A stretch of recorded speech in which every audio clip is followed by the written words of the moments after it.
Hoje, chegou o grande dia, um dia histórico, para a gente ter uma aula com o professor Bresser Pereira, ele que aos 90 anos é um dos economistas vivos mais importantes do país. Chance única, hein? Às 8 horas da noite vai acontecer a aula. Se você está inscrito ou inscrita, 1 hora antes da aula, vai chegar no e-mail que você usou para se inscrever o link para você assistir a aula. Se não está inscrito ou inscrita, aproveita que é gratuito e é uma chance histórica, uma aula que não tem replay. Clica no botão aqui embaixo, saiba mais e se inscreve para de noite a gente está tendo essa aula maravilhosa com esse professor que é uma referência. Um abraço e até mais tarde. Muito bem, rapaziada, muito bom dia. Está começando o Desperta TCL de hoje, 27 de agosto de 2024, 7 horas e 1. Estamos ao vivo horário de Brasília, 7 horas e 1 da manhã. Muito obrigado para todo mundo que já está acordado ou acordada por aí, está acordando. E muito obrigado também para quem nos acompanha em outras paragens neste mundão, né? Muito bom dia, boa tarde, boa noite para quem mora fora do Brasil também e para quem nos acompanha pela reprise. Este programa vai ao ar todos os dias em várias redes sociais, aí no Twitter, na Twitch, no Telegram e no Instagram e no Bababan e sei lá, qualquer coisa que você acompanhar aí, essas redes aí, né? Essa coisa arada, essa maçaroca digital, mas principalmente você pode nos acompanhar pelos canais de YouTube. Estamos ao vivo no canal do ICL Notícias, no canal do Eduardo Moreira e no canal do Leandro Demori.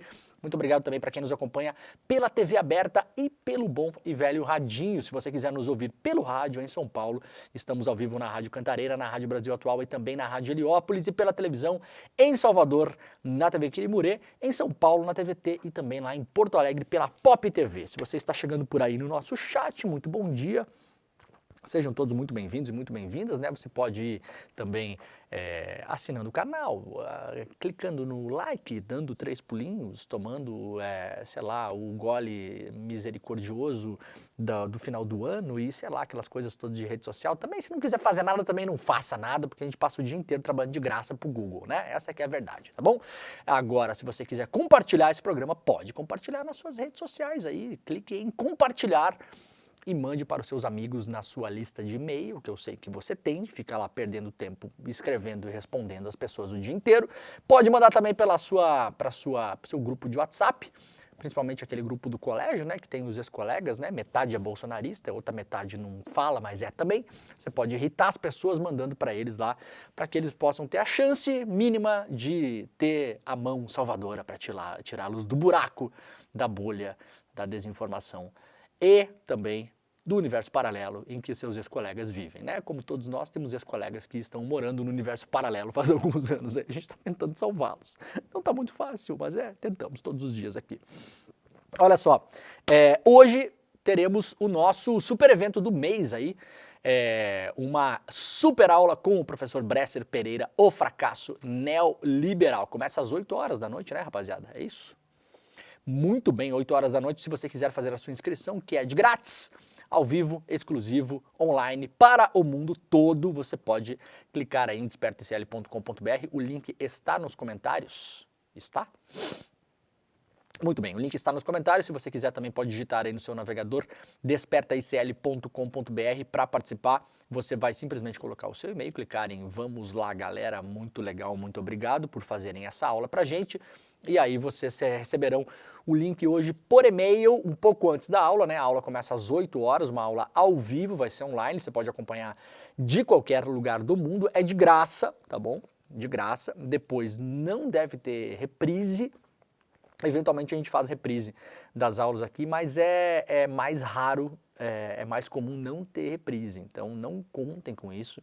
Faça a inscrição agora, porque você faz e já se livra, depois vai ser avisado por e-mail, não precisa nem lembrar, nós lembraremos a todos que fizerem as inscrições no despertacl.com.br para acompanhar essa super aula, para a gente ter primeiro os conceitos básicos, né? Às vezes a gente está numa discussão lá calorada, seu neoliberal, defina neoliberalismo, a pessoa não sabe, né? É muito comum acontecer isso, então hoje teremos assim uma ideia básica do que é o neoliberalismo, a sua implantação, principalmente aí no pós-guerra, o que acarretou no chamado mundo ocidental. Por que é que deu errado? Inclusive, segundo o próprio FMI, publicou um estudo há alguns anos atrás, né?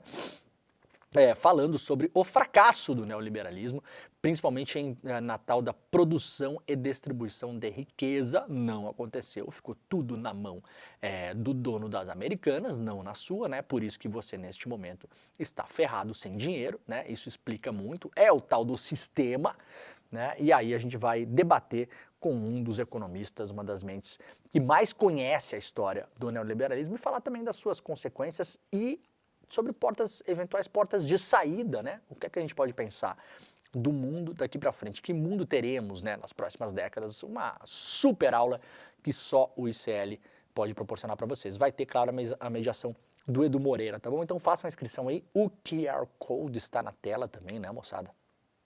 Tá aí, né? Muito bem. Então tá, você pode apontar o seu celulite para a tela e também pode se inscrever lá no despertacl.com.br, digitando ou clicando aí nos nossos comentários, que facilita a vida de todo mundo, tá bom? Hoje, 8 horas da noite.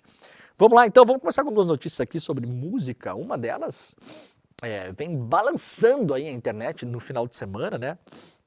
Vocês desculpem se eu tiver um pouco... eu tô com o nariz super irritado hoje por causa da fumaça em São Paulo, né? E da secura do ar também, tá? O programa vai ser um pouco assim hoje. O Oasis está de volta, olha que notícia maravilhosa, principalmente para pessoas da minha geração, né? Os irmãos Liam e Noel, não sei se não estão mais brigados, né? Não sei se estão fazendo isso apenas por dinheiro ou não, também pouco me importa, eu vou tentar ver shows. Anunciaram agora pela manhã, no horário de Brasília, lá já no Reino Unido, já mais próximo do meio-dia, né? Que já estão com datas, inclusive, de shows. Shows para a Irlanda e para o Reino Unido em geral, né? Porque eu vi que vai ter também em Glasgow, Edinburgh e outros lugares ali. Então, acho que inicialmente os shows só no Reino Unido. As vendas devem abrir no final do mês agora, no dia 31 de agosto. Está de volta uma das bandas mais icônicas aí dos anos 90, né? Uma das bandas mais reverenciadas. Havia boatos de que poderiam voltar, poderiam reatar, aquela coisa toda. No final de semana, os dois irmãos postaram alguns spoilers aí nas suas redes sociais e hoje, finalmente, a conta oficial do Oasis anunciou a volta da banda. Não sabemos ainda se vai ter turnê mundial. Eu posso imaginar que sim, né? Porque eles vão fazer shows em lugares grandes aí no Reino Unido, né? Vão fazer shows em estádios, deve vender muito rapidamente os ingressos pela nostalgia toda da moçada que quer rever o Oasis, para quem viu, ou vê-los pela primeira vez, uma reunião que era aguardada, mas muito improvável pelo caráter dos dois, né? Principalmente do Liam, que não tem uma fama muito boa de ser uma pessoa muito boa, né?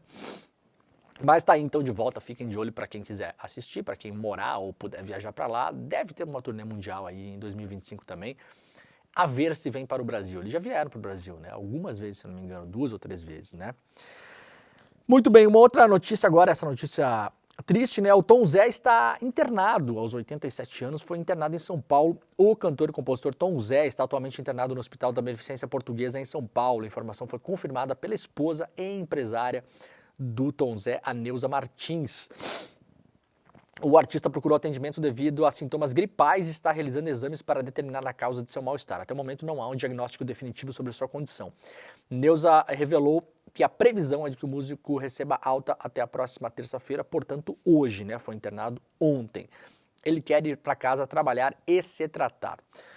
Então vamos desejar aí uma plena e rápida recuperação para o Tom Zé, né? Sintomas gripais pode ser qualquer coisa, né? Com essa nuvem de fumaça aí, né? Pode ser, inclusive, algum reflexo aí das queimadas, né? Tomara que seja uma coisa tranquila e o Tom Zé possa rapidamente voltar para casa. Muito bem, vamos lá para o iclnoticias.com.br. Inscrições para vagas do segundo semestre do FIES terminam hoje. É isso? Ou terminaram ontem? Vamos ver a data aqui, porque isso estava na capa do site. Inscrições dos candidatos interessados em participar do FIES, referente ao segundo semestre, terminam às 23 horas e 59 minutos desta terça-feira, portanto, hoje mesmo, né? De fato, exatamente, horário de Brasília. Então, é o último dia, se você quiser participar, são 70 mil vagas oferecidas na segunda edição, agora pelo Ministério da Educação, e ao todo para o ano foram 112 mil vagas. Para quem estiver precisando fazer universidade, quiser financiar o seu curso, portanto, agiliza aí, porque hoje é o último dia para fazer as inscrições. Olha, uma pesquisa da Fundação Getúlio Vargas mostra que 70% dos trabalhadores informais gostariam de ter carteira assinada. Pesquisa do Instituto Brasileiro de Economia, da FGV, mostra que 7 em cada 10 trabalhadores brasileiros autônomos gostariam de ter carteira assinada. A informação foi publicada pela Folha de São Paulo, aprovada em julho de 2017. A reforma trabalhista do Temer, né, milagrosa, que geraria 4 bilhões de impostos e tiraria o mundo todo da pobreza, né? Ela prometeu criar 6 milhões de empregos, algo que, obviamente, nunca aconteceu. Aliás, semana retrasada, com a melhora da economia brasileira, começou a aparecer um monte de pai aí do emprego, né? Apareceu até economista dizendo que os empregos estão sendo gerados agora no Brasil. Agora, esse mês, agosto de 2024, é por causa da reforma trabalhista. Quando estava uma porcaria antes, que não tinha emprego para ninguém, não tinha nada a ver com a reforma trabalhista, né? Eram as condições do mercado. Agora que melhorou, apareceu o pai do emprego agora. Temer, o pai do emprego. O desemprego continuou alto depois da reforma trabalhista, com taxa de desocupação de quase 13% em julho de 2017, quando a reforma foi aprovada. A taxa se manteve no mesmo patamar nos anos seguintes e chegou a atingir um pico de 15%, aí, claro, durante a pandemia, né? Segundo a pesquisa da FGV, 7 anos após a reforma, 70% quase dos trabalhadores autônomos sonham em trabalhar com carteira assinada.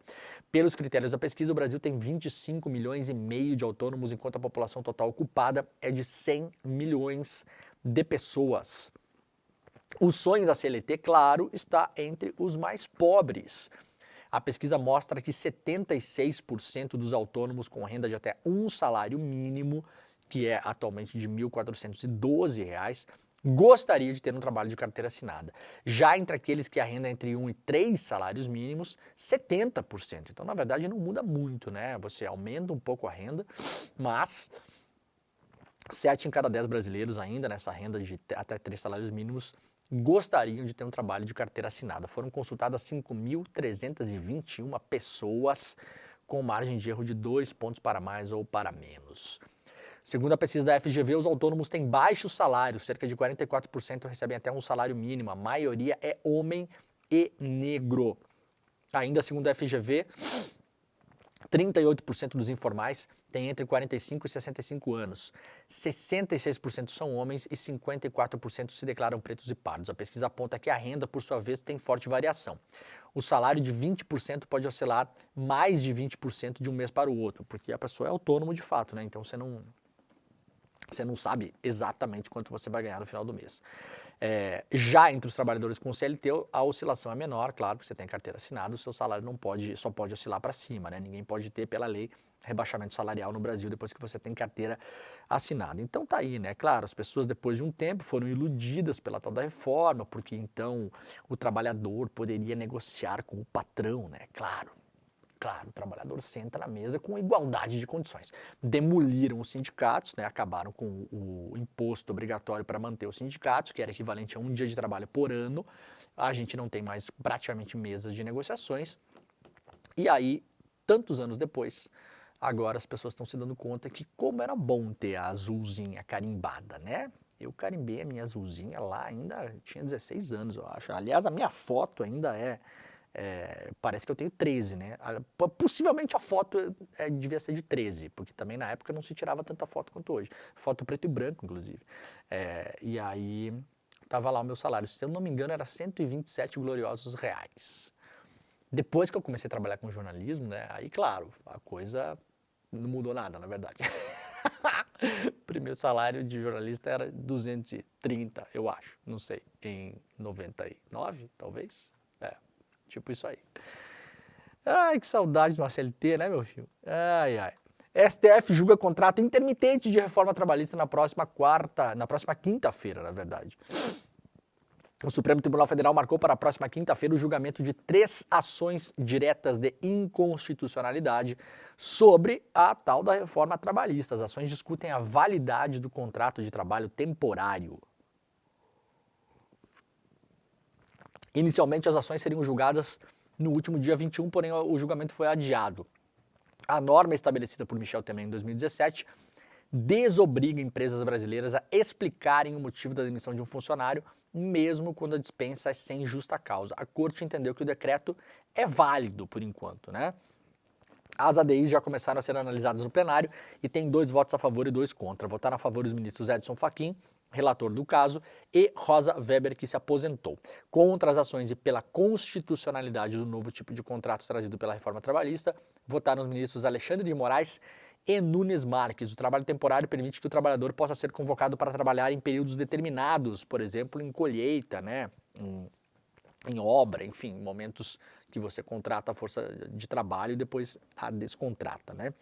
A convocação deve ser feita até 3 dias antes da data do início de trabalho. O trabalhador tem até 1 dia para responder à convocação e, caso a resposta seja negativa, não será considerado ato de insubordinação. E se não responder, ele não precisa aparecer para trabalhar. Claro, o profissional recebe por hora, dia ou mês, sendo que o valor não pode ser inferior à hora referente do salário mínimo. Muito bem, está aí arrastando correntes, né, a reforma trabalhista do senhor Michel Temer, né, milagrosa que geraria bilhões de empregos. Alexandre de Moraes pede destaque e suspende julgamento da revisão da vida toda. O ministro Alexandre de Moraes pediu destaque aos recursos sobre a revisão da vida toda do INSS. Com a decisão, o caso será encaminhado novamente para que seja julgado no plenário físico da Corte. O debate no plenário virtual sobre o caso teve início na última sexta-feira e está previsto para acabar no próximo dia 30. Os ministros analisam 2 embargos de declaração nas 2 ações que derrubaram as mudanças feitas em março. A solicitação de Moraes são para que os ministros reconsiderem os votos e mantenham uma decisão de 2022, quando foi aprovada pelo STF. Com o pedido, Alexandre de Moraes pretende ao menos garantir o pagamento da correção àquelas pessoas que têm ação na justiça. A Carmen Lúcia votou domingo, Nunes Marques, Flávio Dino e Zanin também. Todos foram contra os pedidos e em favor de manter o entendimento do STF, que derrubou a tese. A revisão da vida toda é um recurso onde os aposentados podem pedir a correção do benefício para incluir no cálculo da renda da Previdência salários antigos anteriores a julho de 1994. Em março deste ano foi derrubada a possibilidade de pedido de correção ao julgar 2 ações de 99, 2010 e 2011 lá no Supremo. Segundo avalia o governo, a revisão traria uma despesa de 480 bilhões aos cofres públicos ao longo dos próximos anos. O Instituto de Estudos Previdenciário, contudo, alega que o investimento seria menor, de 3 bilhões. Pô, tem uma diferença aqui, né?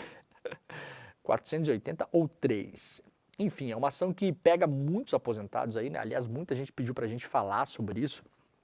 É uma ação super mais técnica que está rolando aí, obviamente, no STF, que dá conta de uma revisão que pode ou não, a gente vai descobrir nos próximos meses, ser feita por pessoas que têm cálculos a serem refeitos em relação a contribuições que fizeram anteriores a 1994. Bets e jogo do tigrinho impactam o orçamento das famílias, saúde mental e economia. O Brasil encerrou nessa semana mais um passo no processo de regulamentação das casas de apostas online. Foram recebidos mais de 100 pedidos de autorização de funcionamento de empresas de jogos e apostas virtuais. Isso aí vai desde Caixa Econômica Federal até a Globo, né? A Globo vai fazer uma parceria aí com uma empresa dos Estados Unidos e vai ter também, né? Vai tomar dinheiro dos outros lá também fazendo aposta, né? Claro. A partir da finalização desse processo, todas as iniciativas que não tiverem autorização do governo serão consideradas ilegais. No entanto, dados relativos aos impactos sociais e econômicos dessas atividades apontam que a efetivação das regras legais de operação chega tarde e já pode estar defasada. Na economia do país e nas famílias, as consequências são preocupantes. Elas vão de aumento do endividamento e diminuição de recursos para itens básicos, até adoecimento mental e suicídio. A gente vem tratando sobre isso aqui. Aliás, teremos um documentário exclusivo produzido pelo ICL sobre a epidemia das bets, né? Eu não sei se nós já temos data, rapaziada. Acho que ainda não, né? De estreia. Ainda não, né? Não foi liberado. Mas vai ser esse ano, né?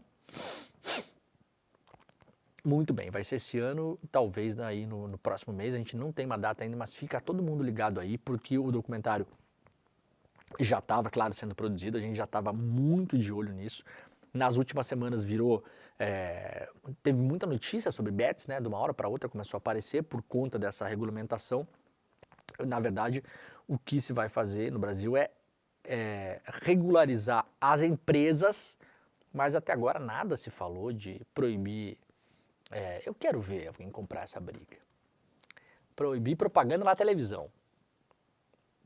Igual cigarro, né? Com cigarro a gente conseguiu. Álcool não conseguimos. Liberadaço propaganda na televisão. Em vários países do mundo não pode fazer propaganda de álcool na televisão. Não tem. Proibir patrocínio no esporte. Com cigarro também. Vocês lembram até os anos 90, os carros de corrida, cada carro de corrida era uma caixa de cigarro, né? O carro de corrida do Senna, por exemplo, os dois, né? O John Player Special, que era o pretinho aquele da Lotus, era uma carteira de cigarro, e o da McLaren era uma carteira de Marlboro, né? Alguém já tinha se dado conta disso? Claro, né, Leandro? Não é só sua mãe que fez filho esperto, né? Todo mundo sabe, né? Então, todos os carros de corrida da Fórmula 1 até os anos 90 eram carteiras de cigarro. E aí, depois foi uma discussão global, né? Foi proibido e, ai meu Deus, a Fórmula 1 vai acabar, Leandro. Você está tirando os empregos, o empreendedor não tem paz no mundo, né? Absolutamente nada aconteceu e a Fórmula 1 continua existindo aí, pagando salários e rodando mais dinheiro do que jamais rodou, na verdade. Né? Agora, eu quero ver tirar patrocínio de bet de time de futebol. Será que dá? No Brasil, acho que todos são patrocinados por bets. Todos. Atletas são patrocinados por bets, né? O atleta lá na rede social dele está lá patrocinado por bet. É uma bagunça o negócio, né, cara? Porque você pode apostar hoje se a pessoa vai tomar um cartão amarelo ou não. Né? Não tem o rolo aí do jogador do Paquetá, que metade do bairro dele no Rio de Janeiro lá apostava nos cartões que o cara ia tomar ou não, né? É um negócio inacreditável. Quero ver quem vai comprar essa briga. Né? Por enquanto, ninguém vai comprar essa briga. Bom, a gente vai mostrar aqui, fique de olho que daqui a pouquinho tá saindo aí o nosso documentário sobre as bets. 25 milhões de pessoas no Brasil, a maioria mulheres, começaram a usar as bets nos últimos 6 meses. O número de clientes das chamadas bets aumentou em altíssima velocidade no país e tem cada vez mulheres jogando. Nos últimos 6 meses, esses aplicativos ganharam 25 milhões de usuários. Usuário consumidor, né? Gente que está botando dinheiro ali e o dinheiro está indo embora. Quase metade do total dos 52 milhões de brasileiros que fazem apostas esportivas. Temos, portanto, 52 milhões de pessoas fazendo aposta esportiva hoje. O negócio é o craque virtual, né? É o craque do celular. É um negócio inacreditável. Eu já peguei muita gente jogando tanto bet quanto o jogo do Tigrinho, não sei o que, por aí. Né? Você vê no celular, assim, às vezes a pessoa no busão, no aeroporto, na rua, né? É um negócio realmente impressionante. Os dados são de um levantamento inédito do Instituto Locomotiva, divulgado em primeira mão pelo UOL. A pesquisa entrevistou 2.000 pessoas no Brasil, de forma remota entre 3 e 7 de agosto. Desses novos apostadores, 62% são mulheres, um público que inicialmente não mostrava tanto interesse nas bets. Há um ano, a imensa maioria, ou seja, 80%, eram homens. No começo entrava só aquele grupo de boleiros, que já tinham o hábito de apostar na vitória do próprio time ou contra um adversário. Eram quase sempre homens, mas isso vem mudando rapidamente, explica Renato Meirelles, presidente do instituto que fez o estudo, o Instituto Locomotiva. O público feminino, apesar de gostar de futebol, costuma ser mais racional e mais controlado com as despesas. Não é à toa que programas sociais como Bolsa Família, por exemplo, no Brasil, entregam dinheiro para as mães, né, e não para os pais, porque o pai compra tudo em pinga e some, né? É verdade isso, sabiam? Estatisticamente dá problema se você dá dinheiro na mão de homem em programas sociais como Bolsa Família. Mas agora as mulheres também estão jogando e correndo riscos. Uma das explicações para essa mudança de comportamento, analisa o Renato Meirelles, é que muitas mulheres entraram nesses aplicativos querendo entender para onde estava indo parte do orçamento familiar, depois que filhos e marido davam seus palpites. Outra possibilidade ainda é mais alarmante. Por desinformação, elas acreditam que as bets podem aumentar a fonte de renda. Isso aqui é o grande mote, né, das bets. É assim, a ideia de poder fazer uma renda extra, ela entra um pouco na mesma ideia quando o Uber começou no Brasil, que você... Porque o Uber não era assim quando começou no Brasil, que a pessoa vivia de Uber. O Uber entrou no Brasil com a ideia de que você... você tem o seu trabalho, então você está indo para o trabalho e você liga o Uber e aproveita e dá uma carona para a pessoa. Lembram que era essa a ideia? Era o aplicativo de carona compartilhada, né? Então você está voltando do trabalho, você está indo para algum lugar, está indo pegar alguém, vai sair à noite, vai passar na casa de um amigo, vai passar na casa de um namorado e tal, não sei o quê. Aí você aproveita, liga o Uber e faz uma renda extra. Por que não? Vai fazer ali R$22. Pô, já pagou o combustível daquela noite, que legal, né? As bets estão entrando na cabeça das pessoas com essa ideia de renda extra. Você não vai ganhar dinheiro com isso. Não vai. Tá bom? Sabe por que você não vai? Porque principalmente a galera que gosta de futebol, sabe qual é a tendência de você fazer? Você sempre apostar que seu time vai ganhar, porque é o seu desejo. É natural. Você torce para o time X, esse seu time está lá na zona de rebaixamento, tipo o Corinthians, né? O Corinthians que vai cair, hein, galera? Eu estava preocupado com o Grêmio, que ia cair, o Grêmio já deu uma subida boa lá, tem um jogo a menos, acho que vai ficar na zona do agrião ali, né? Não vai pegar nada, mas não vai cair. O Corinthians está preocupante, né? Aí você entra lá, você é corintiano. Aí você baixou o aplicativo da Bet. A tendência é você sempre apostar que o seu time vai ganhar. Vai ganhar no máximo empatar, porque é o seu desejo. E nessa você vai deixando dinheiro na mão dessas empresas, dinheiro que vai, sabe-se lá para onde, para alimentar, sabe-se lá qual esquema, né? Todas as bets são criminosas? Claro que não, mas todas as bets foram criadas e desenhadas para tomar o seu dinheiro. Todas. Você não fará renda extra com bet, você vai perder dinheiro. Pode escrever o que eu estou falando aqui. Mas eu já ganhei uma vez. Faz a conta de quantas vezes você ganhou.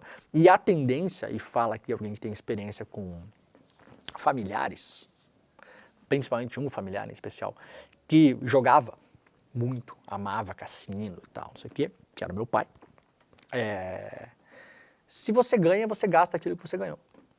É a lógica do jogo. Você vai lá num caça-níquel, bota lá R$5 e ganha 100, a tendência não é, na imensa maioria das vezes, você pegar o 100, botar no bolso e ir embora, que aquilo livrou renda extra. Não, você jogar o 100, porque você tem a sensação que 95 que você ganhou, você botou 5 seu, né? Então 95 que você ganhou ali não é seu. Você se deu bem, você pode tentar queimar aquilo para ganhar 200. Não vai ganhar 200, vai perder os 95, vai perder os 5 e vai botar mais 50 seu e vai embora 50 mais pobre. Tá bom? É assim que funciona. Não fosse assim, gente, os cassinos estavam todos fechados e você estava rico. Não é o que aconteceu, aparentemente, né? Não parece que é o que aconteceu. Não é mesmo? Então, fiquem de olho aí, tá? Aliás, a gente está com eu preciso gravar meu vídeo, aliás, né, cara? Eu vou fazer isso hoje. Estamos com uma campanha no ar aí para os influenciadores, atletas, artistas, apresentadores, né? Quem quiser entrar nessa nossa onda do bem aqui, gravar vídeos para postar aí dizendo que não vai fazer propaganda de bet, né? Eu não faço propaganda de bet. É difícil porque os caras pagam muito bem, né? Quer dizer, não é a bet que paga, quem paga é você que vai lá jogar e bota seu dinheiro lá. Mas já tem uma galera entrando aí, né? E declarando que não vai fazer propaganda de bet. Eu fiquei triste esses dias que eu vi aquelas meninas do vôlei de praia, a dupla brasileira que ganhou o ouro, né? Pô, torci tanto para as meninas e aí tava as duas meninas, deixa eu levantar essa cadeira um pouquinho. Tava as nossas duas atletas lá fazendo propaganda de bet, né, cara? Ai, putz, eu sei que Cara, é complicado porque atleta no Brasil, né, esses atletas que não são do futebol e do futebol masculino e tal, pô, não tem grana e aí quando aparece uma grana, vai lá eu encher o saco da maneira como a pessoa ganha dinheiro. Mas cara, é igual você fazer propaganda de cigarro nos anos 60, 70, sabe? É isso que a galera tá fazendo, cara. Tem que ter consciência disso também, você tá fazendo propaganda de cigarro. Você está fazendo propaganda de uma droga, você está fazendo propaganda de uma parada que está tirando comida da mesa de uma família. Isso não é extrapolação. A gente acabou de ver o estudo aqui, todos os estudos apontam para isso. Todos. As pessoas, principalmente as pessoas mais pobres, elas encaram a bet como renda extra. Isso não acontece. Nos casos mais extremos, leva inclusive ao suicídio, de fato. E nos casos, digamos assim, mais brandos, né, as pessoas ficam com menos grana no final do mês. É menos comida, é menos diversão, é menos dinheiro na família, de fato, né? Então, dá para seguir fazendo propaganda de bet? Dá, mas você entendeu o que você está fazendo. Só para deixar bem claro, né? No futuro olharemos para trás e veremos as pessoas que fizeram essas propagandas e pensaremos, nossa, que horror, não devia ter feito isso. Né? Muito bem. Após delatar irmãos Brazão e Rivaldo, o delegado lá do caso Marielle, o Rony Lessa depõe no STF pela primeira vez hoje. Assassino confesso da vereadora Marielle Franco, o Rony Lessa vai depor nessa terça-feira no Supremo Tribunal Federal pela primeira vez desde que assumiu ser o executor do crime ao fazer um acordo de colaboração premiada. Na delação, ele também denunciou que cometeu o crime a mando do conselheiro do TSE do Rio de Janeiro, Domingos Brazão, e do deputado federal Chiquinho Brazão. Lessa já era réu pelo homicídio da vereadora Marielle Franco e Anderson Gomes. O crime foi cometido em março de 2018. O depoimento de Lessa está previsto para hoje, à 13h, e será por videoconferência. Não devemos ter acesso a esse depoimento, pelo menos por enquanto, né? Não será televisionado, claro. Tem uma expectativa que o depoimento não termine hoje, inclusive a depender de quanto o Lessa falar, lembrando que ele é delator, né? Então, não deve ser um depoimento que ele chega lá e fica em silêncio, né? Presidente do partido de Marçal fraudou filiações e ameaçou mulher de morte, dizem dirigentes. Olha, o partido do Marçal está numa guerra, né? O Marçal está no meio dessa história aqui. O PRTB, o presidente nacional do PRTB, o Leonardo Avalanche, esse nome poderíamos inventar se ele não existisse, porque é maravilhoso, né? Uma história que envolve Marçal, golpe financeiro, dinheiro de velhinho roubado da poupança, PCC, só podia ter um presidente chamado Leonardo Avalanche, né? É acusado por adversários dentro do partido de vender candidaturas, fazer ameaças e fraudar filiações. A acusação foi protocolada no Tribunal Superior Eleitoral pelo secretário-geral da Legenda, Marcos Andrade, e pela ex-vice-presidente Raquel de Carvalho, que diz ter deixado o posto após sofrer ameaça de morte. Procurado, Avalanche não respondeu à reportagem. Eles pedem à Corte Eleitoral que destitua Avalanche do comando do partido. A sigla pela qual Pablo Marçal concorre à Prefeitura de São Paulo, o PRTB, vive um racha interno. A presidente da Corte, ministra Carmen Lúcia, negou o pedido de concessão liminar de afastamento do Avalanche, mas vai analisar o caso, né? Olha, tá tendo uma guerra de gangue dentro do PRTB, essa é verdade, depois da morte do Levi Fidelix, né? O Marçal entrou no meio dessa bagunça, tomou ali a candidatura para a presidência da República, muita gente quer derrubá-lo. Isso aqui tudo tem a ver com o controle do partido, do fundo partidário e do fundo eleitoral, né? De todo o poder decisório ali. Muita gente quer derrubar, inclusive, a candidatura do Marçal, porque eventualmente ganhar ou perder a Prefeitura de São Paulo, pouco importa, o que os caras querem é controlar o partido e o dinheiro que entra ali todos os anos. Então o Marçal está no meio dessa bagunça toda, né? Candidatura de Marçal está sob ameaça com 3 ações da Justiça. Aqui a Carolina Bride, do colunista do UOL, traz todas as ações que estão rolando aí em relação ao Marçal. Uma delas é referente à briga dentro do partido do Marçal. Então, para quem quiser ter mais ideia do que está rolando aqui, pode ler a coluna que está publicada, está na capa do UOL neste momento. E lá na Folha de São Paulo, o Marçal está rodeado de suspeitos de envolvimento com o PCC. Veja infográfico sobre as ligações. A Folha fez aqui um infográfico, né, mostrando as várias ligações aí das pessoas no entorno do Pablo Marçal e também dentro do próprio PRTB que tem ligações ligações, né, ou interesses em relação ao PCC. Tá aqui, ó, todas as pessoinhas, né, fizeram um gráfico que parece um gráfico de uma série do Netflix, né, sei lá, o Narcos, né, Pablos poderia ser o nome da série, inclusive, né, tá aqui, ó, todas as pessoas que estão envolvidas nessa imensa trama. É um passado brilhante do Pablo Marçal, né? passado e um presente, inclusive. Para quem quiser conhecer um pouquinho mais, está publicado lá na capa da Folha de São Paulo, hoje também está, a matéria está na capa da Folha. Maior avião de combate ao fogo do país inicia operações em São Paulo após melhora da visibilidade. O maior avião do país para combate a incêndios começou a ser usado contra as queimadas em São Paulo nesta segunda-feira, portanto ontem, devido à baixa visibilidade causada pela fumaça. Não tinha como voar, né, por conta do excesso de fumaça.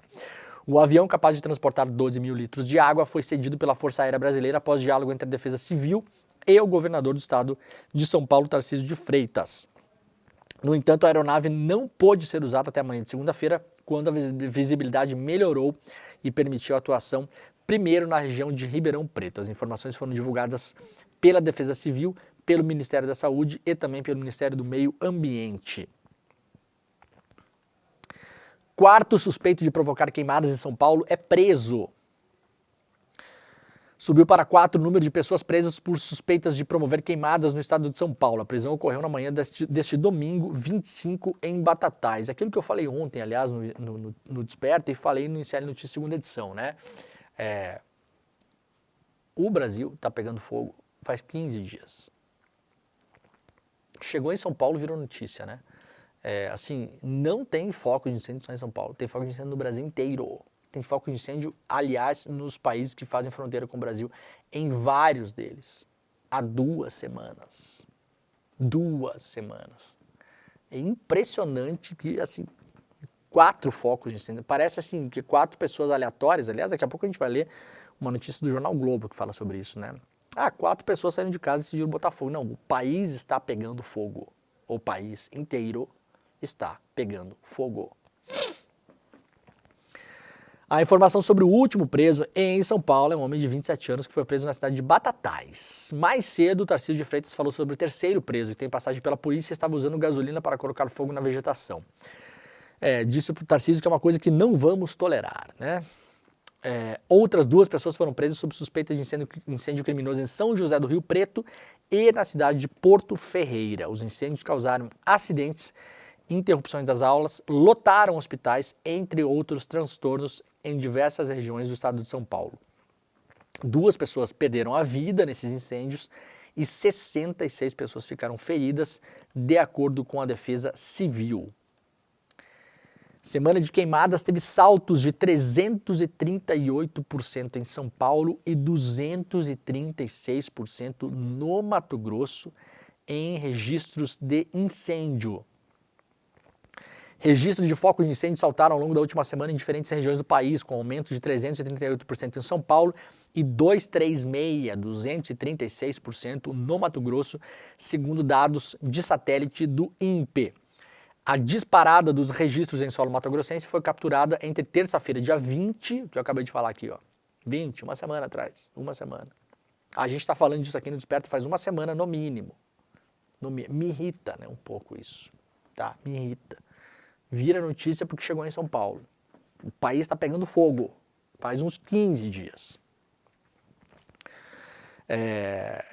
Com 459 focos. Entre terça-feira, dia 20, 459 focos, e um dia depois, já por satélite, 1.543 focos. No estado de São Paulo, o aumento aconteceu entre quinta e sexta, saltou de 430 focos para quase 2.000 pontos captados, respectivamente. Na comparação de 19 a 25 de agosto deste ano, com o mesmo período do ano passado, os dados em todo o país mais do que dobraram, ou seja, de 19 de agosto de 2023, nós tivemos no Brasil quase 10.000 focos de incêndio. Em 19 de agosto até 25 de agosto deste ano, nós tivemos quase 20.000 focos de incêndio. A Folha trouxe aqui os mapas, né? Isso aqui, agosto de 2019, para a gente fazer as comparações, olha aqui, ó. E aqui, 19 de agosto, 20, 21, aqui dia por dia, ó, olha como vai aumentando, olha aqui, ó. E como eu falei, Brasil todo, olha aqui o oeste do país, né? Oeste de Santa Catarina, sudoeste do Paraná, olha aqui, ó, Mato Grosso do Sul, Roraima, olha no Acre aqui, em 22 de agosto, né? Norte do país, muitos focos de incêndio.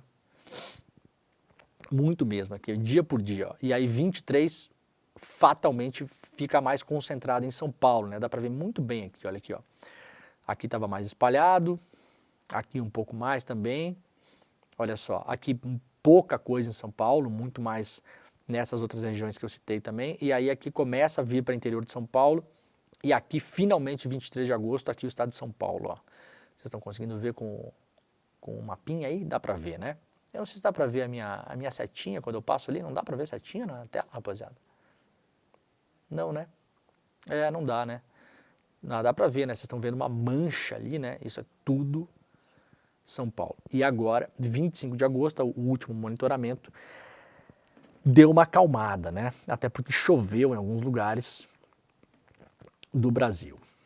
Bom, aqui a seca no norte, a gente vem mostrando isso também no programa aqui, né? Já há alguns meses. No ano passado a gente fez uma cobertura também bastante intensa no programa sobre as secas no norte do país. Esse ano o período de secas começou mais cedo. No ano passado foi o recorde histórico da medição de tempo seco em relação à falta de chuvas e assoreamento dos rios. Esse ano há uma possibilidade de que seja pior do que no ano passado. Começou antes e deve perdurar até depois, né, do que em relação ao ano passado. Em 3 dias de fogo, 200 municípios de São Paulo registraram queimadas, reporta aqui o Carlos Madeiro lá no UOL. O estado de São Paulo registrou queimadas em 200 dos 645 municípios entre quinta e sábado, revelam dados do INPE. Segundo a planilha gerada pela coluna na aplicação do banco de dados do programa Queimadas do INPE, que faz a medição do fogo no país há 26 anos, o fogo se concentrou, isso é a maior parte, na região centro-norte do estado. Nessas 72 horas, o número de focos foi 57% maior do que todas as queimadas registradas somadas entre 2022 e 2023. Tá aqui, né? O Carlos Madeiro fez um trabalho de baixar lá as planilhas e colocou no mapa, né? Aqui são os lugares onde mais teve focos de incêndio. Altinópolis, Batatais, aqui onde foi preso um homem, né? Patrocínio Paulista, Cajuru, Pitangueiras, Sertãozinho, Pontal, Jaboticabal, esses são os municípios que mais teve foco, né? José Bonifácio, olha aqui, ó. Pontes Gestal, isso aqui tudo, claro, os focos de incêndio que foram, que o satélite conseguiu pegar, né? Não consegue pegar todos porque pega só a partir de uma determinada intensidade, né? O fogo atingiu mais os canaviais. A coluna apresentou os dados a Anne Alencar, diretora de ciência do Instituto de Pesquisa Ambiental da Amazônia e coordenadora do MAP Biomas Fogo, que afirma que o padrão de incêndio em São Paulo nesses dias está ligado principalmente à queima de canaviais. Não sabemos se teve licença ou não, se foi criminoso ou não. A única coisa que posso dizer é que realmente queimaram vários canaviais, e isso aqui em relação ao estado de São Paulo. Ela lembra que as queimadas atingiram grandes áreas, que havia uma condição muito propícia por 4 fatores. Seca extrema, que está acontecendo nesse momento, altas temperaturas, né? No meio do inverno a gente teve aí um pico de 2 semanas com temperaturas super altas, baixa umidade do ar e muito vento. Essas são as condições e, claro, nós vimos ontem aqui, aliás, a notícia de que não se identificou, né, pode ter havido esporadicamente, mas não é a causa, não é o principal, longe de ser as chamadas causas naturais, por exemplo, o fogo que foi iniciado por raio, não se identifica. Ação humana. Ação humana. 99% dos casos são ação humana e aí, claro, com a seca, temperatura alta, baixa umidade do ar e vento, isso acabou se espalhando de modo descontrolado. Disse aqui a Anne Alencar, a gente não vê nenhum indício de fogo natural, mas as condições do tempo ajudaram bastante. Então, se áreas são queimadas intencionalmente, o fogo acaba se espalhando e perdendo o controle. E aí foi atingindo outras áreas mais próximas. Outro fator que ela considera importante pontuar é que as temperaturas em São Paulo têm tido oscilações intensas, variando entre ondas de calor e frentes. E frentes, faltou aqui, né? Frentes frias, será? Esse processo acaba impactando o material combustível. O material combustível sofre também com a seca proporcionada pelo frio. E aí, quando vem outra onda de calor e está tudo seco, ela impacta nas condições de alastramento do fogo. Queimadas provocam um dia do fogo em São Paulo e exigem apuração, diz a ministra Marina Silva. A ministra do Meio Ambiente, Marina Silva, afirmou que os incêndios em diferentes pontos de São Paulo fizeram com que o estado tivesse o seu dia do fogo. A fala é uma alusão a 10 de agosto de 2019, quando uma ação coordenada de fazendeiros, garimpeiros e grileiros levou fogo a várias partes da Amazônia. Lembra que foi tudo combinado pelo WhatsApp, né? Um dia para tacar fogo em tudo, porque estava liberado, né, gente? Porque tinha o Ricardo Salles lá, porque o Ministério do Meio Ambiente ficou paralisado, o IBAMA não funcionava, foi proibido o IBAMA, inclusive, de botar fogo, esse fogo sim necessário, em maquinário de garimpeiro, em máquina de gente que está desmatando a floresta e tal, e aí os caras falaram, bom, agora que está liberado, né, o Bolsonaro, aliás, quando era deputado, queria desarmar o IBAMA, queria armar a população, e a população muitas vezes perde as suas armas para o crime organizado, e desarmar o IBAMA, né, o armamentista queria tirar a arma do IBAMA, né, moleza você ir para o meio da Amazônia, combater desmatamento sem arma, né, moleza.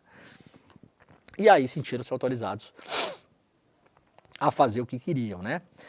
A ministra diz que a situação é atípica e exige um olhar atento e investigação cuidadosa. Para a ministra, os incêndios em 10 diferentes cidades no final de semana devem ser objeto de apuração para ter certeza do que houve de fato. Ela também defendeu a parceria entre União e Governo do Estado no combate ao fogo. A ministra afirmou que o desmatamento teve queda consistente nos últimos 4 meses na maioria dos biomas. A queda foi de 50% do desmatamento só na Bahia. Fumaça e fogo, lá no G1, gráficos e mapas mostram o tamanho da crise ambiental neste momento no país, né? Tem aqui vários mapinhas e gráficos que foram feitos aí pelo G1, né? Queimadas em São Paulo em agosto, para a gente ter uma noção aqui, em 2010 e 2021, tivemos aqui alguns picos, mas nada se compara a esse ano. Olha aqui os focos ativos detectados, né? É a maior nessa medição histórica desde 1998, né? Olha aqui, ó. Dá para se comparar, né? Aqui, focos de queimada em Minas Gerais. Em Minas já teve pior, 2010, né? Olha só. Mas 2024 é a pior taxa em 13 anos, né? Estamos aqui, o ano não acabou, a tendência é de subida, portanto, a ver onde é que vai parar essa linha. Mato Grosso também, né? 2010, eu não lembro o que aconteceu em 2010, gente, foi um ano muito atípico, né, porque em vários estados 2010 foi o ano do incêndio, né, mas aqui também, ó, aqui a gente teve em 2020 e aqui nós temos em 2024 o gráfico, né, como o ano não acabou, de novo, com certeza vai passar aqui e vai ser possivelmente a pior taxa da medição histórica, excetuando 2010. Então, vários aqui, focos de queimada no Pantanal também, né? Olha aqui, 2020 também, né? 2020, lembrando, é pandemia. Então, o pessoal aproveitou, porque tinha pandemia, ninguém tava, né? Tava todo mundo, muita gente sem poder ir pra rua, inclusive a Polícia Federal, o IBAMA, o Exército, né? As forças de ordem que costumam combater esse tipo de coisa. E o pessoal aproveitou para tacar-lhe fogo mesmo, né? Tá aqui, ó. Quase 6 mil focos ativos em 2020. Este ano já temos aqui um número absurdo também. E o ano, lembrando, não acabou. Então, se você quiser ter uma noção gráfica melhor, lá na capa do G1 está publicado, né? Brasil precisa reduzir emissões em 92% até 2035, propõe o Observatório do Clima. O Observatório do Clima apresentou nessa segunda-feira, portanto, ontem, uma proposta de contribuição nacional determinada com um conjunto de metas ambiciosas para o enfrentamento das mudanças climáticas. A NDC é um documento que os governos levam às negociações do Acordo Climático, contendo compromissos e contribuições do país em relação à redução de emissões de gases do efeito estufa. No documento, o observatório estabelece as prioridades que devem ser observadas para o alcance de um teto de emissões de gases até 2035, o que no Brasil significa uma redução de 92% em relação aos dados de 2005. Tá? Então são dados lá de trás. Contribuindo com o objetivo de limitar o aumento da temperatura global em 1,5 grau, como determina o Acordo de Paris. Nós já trouxemos aqui, inclusive, esse ano, né, uma investigação publicada, se eu não me engano, pelo jornal The Guardian, mostrando que várias empresas de países que assinaram o Acordo de Paris, que deveriam reduzir as suas emissões ao longo dos anos com taxas de redução anual, não só não reduziram, como muitas delas aumentaram as emissões. Então, o Acordo de Paris, que prevê uma redução drástica até 2035, e estamos falando para daqui a 10 anos e meio, está com toda a cara de que não vai ser cumprido, infelizmente, né?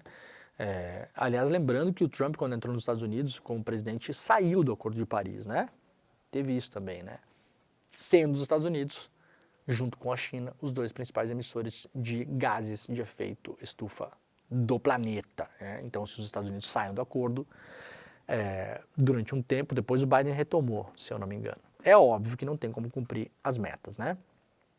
No Brasil, a grande questão é a agropecuária, uma das grandes questões.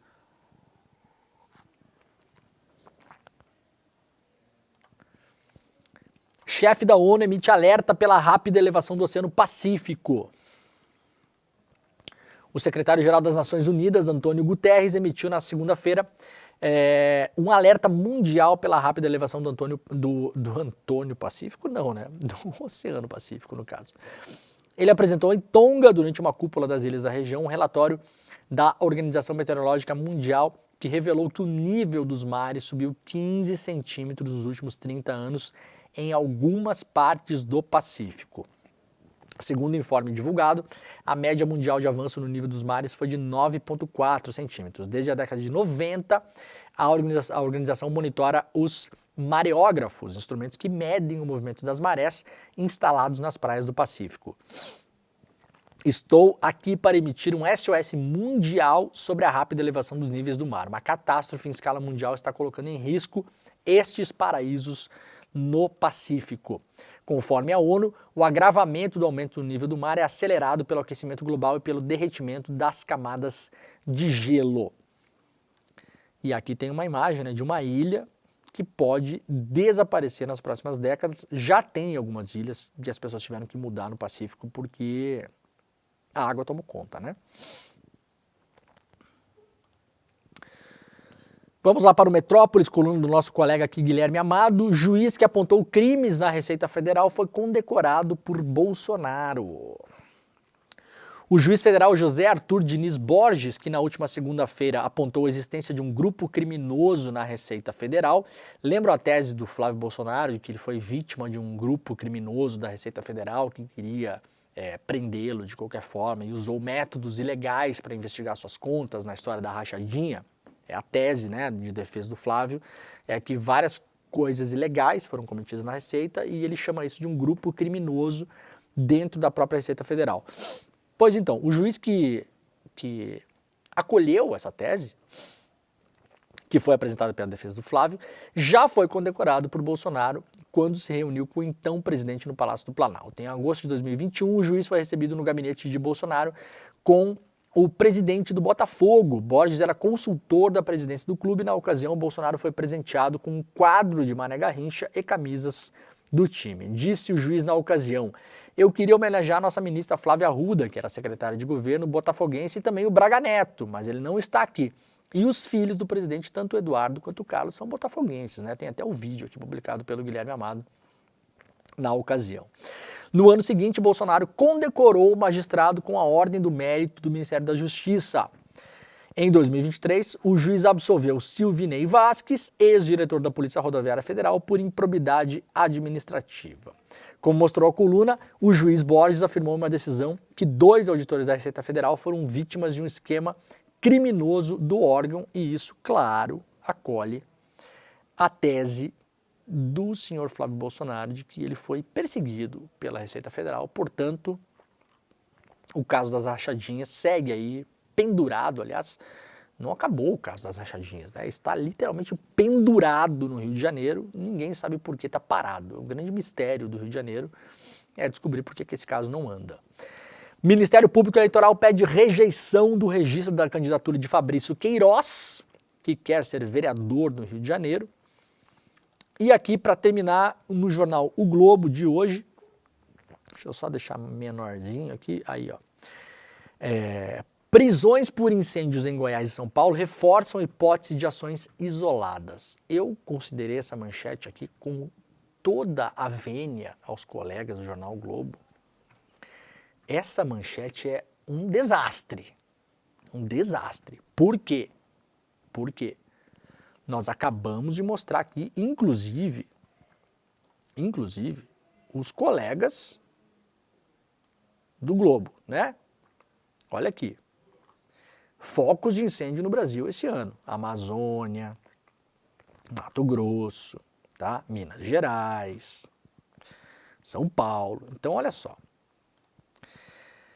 A manchete, prisões por incêndios em Goiás e São Paulo reforçam a hipótese de ações isoladas. Então, podemos imaginar que quantas prisões são. Quantos focos de incêndio tem em São Paulo? Neste momento detectados em 2024, está aqui o gráfico para todo mundo ver, né? Quantos tem, gente? 3.483 focos, tá? 3.500 focos de incêndio em São Paulo, 3.500. Quantas prisões foram feitas em São Paulo para o Globo ter chegado a essa conclusão? 4. 2 em Goiás, 2 em São Paulo. Então, que catso de manchete é essa que reforçam casos isolados? O Jornal Globo são 3.500 focos de incêndio. 3.500. Você não pode pegar 4 prisões que acabaram de acontecer e me botar na manchete que é caso isolado, que reforça a hipótese de caso isolado, tá? Péssima essa manchete, terrível. Tem uma informação importante que eu quis trazer aqui nessa matéria, que na verdade, galera do Globo, acho que vocês perderam a manchete aqui, tá? Eu não sei se isso saiu aqui em outro lugar como manchete. A manchete está aqui no meio do texto de vocês. Olha aqui, lembram que ontem foi preso um homem?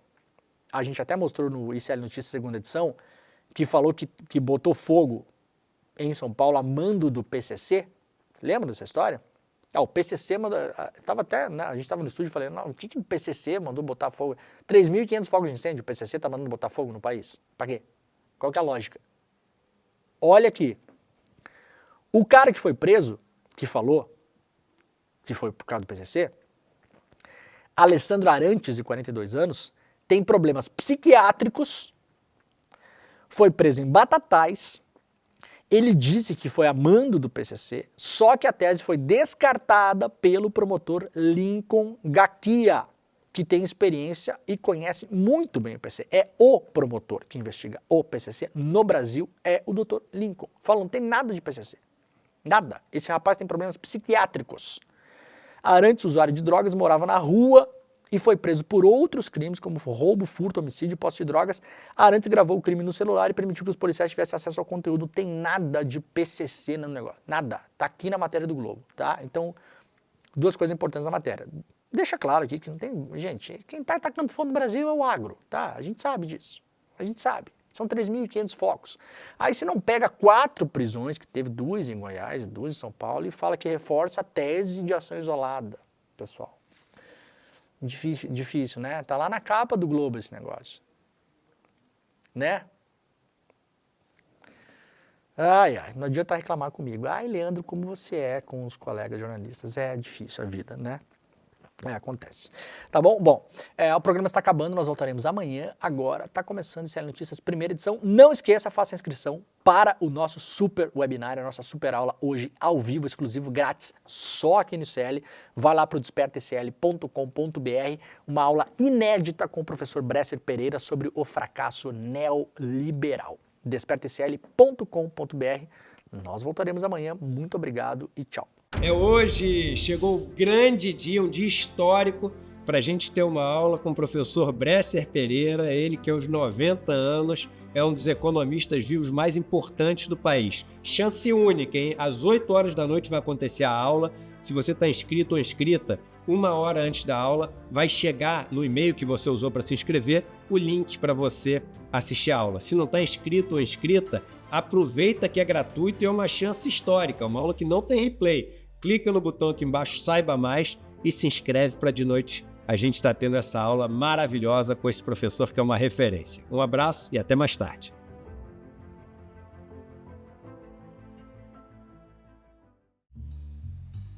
No Em Detalhes de hoje, eu converso com o historiador Brian Pitts sobre as eleições estadunidenses. A atual vice-presidente, a democrata Kamala Harris, está pautando a campanha e deixou o rival republicano Donald Trump para trás. Não perca Em Detalhes, às 10h30 da manhã, logo após o ICL Notícias, primeira edição. Eu espero por você. Olá, olá! Eu sou Lindener Pareto, historiador, professor aqui no Instituto Conhecimento Liberta e convido vocês, nosso grande público, a conhecerem o curso Monumentos à Barbárie, onde eu narro aqui as disputas pelo controle dos monumentos produzidos no espaço público, as memórias, as histórias, a contestação de personagens históricos controvertidos ao longo da história, não só do Brasil, mas também da história da humanidade. Conheçam o curso Monumentos à Barbárie e mais outros 200 cursos aqui conosco no Instituto Conhecimento Liberta.